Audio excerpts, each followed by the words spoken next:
जादूगरों ने अपने तंत्र मंत्र के द्वारा उस जगह पे कुटकियां फैलाने की कोशिश की, लेकिन वो कर ना सके। हाय, मैं पास्टर मैरी डिक्रूज फिर एक बार आपके सामने। हम देख रहे हैं secrets of the Bible episode 28। निर्गमन की किताब 8वें अध्याय का 16 वचन से 19 वचन तक अगर हम देखते हैं, यहोवा ने मूसा और हारून को आज्ञा दी कि तू अपनी लाठी ले, उस भूमि के धूल पर मार, और उस धूल, जितने धूल उड़ेगी वो सारी धूल उन कुटकियों में बदल जाएगी। कुटकियों यानी एक छोटे से कीड़े में बदल जाएगी। और जैसे ही हारून और मूसा ने परमेश्वर की आज्ञा के अनुसार किया, वैसा ही हो गया। और वचन कहता है कि जादूगरों ने भी चाहा कि अपने तंत्र मंत्र के द्वारा हम भी कुटकियां फैलाए, लेकिन वो कर ना सके। क्यों?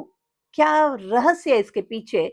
क्योंकि मूसा और हारून के पास परमेश्वर ने दिया हुआ चिन्ह वो लाठी थी। जादूगरों के पास सिर्फ तंत्र मंत्र, संसारिक ताकत थी, इसीलिए वो कर ना पाए।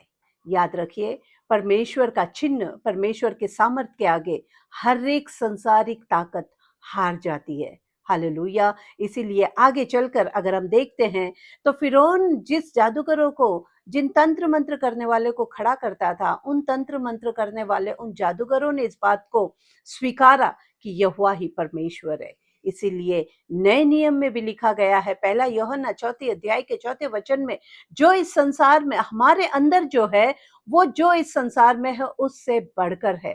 तो परमेश्वर ने जो सामर्थ हमें दिया है वो इस संसार से बढ़कर है। इसीलिए वचन में लिखा गया, उन्होंने वैसा ही किया, अर्थात हारून ने लाठी को हाथ बढ़ाकर भूमि की धूल पर मारा।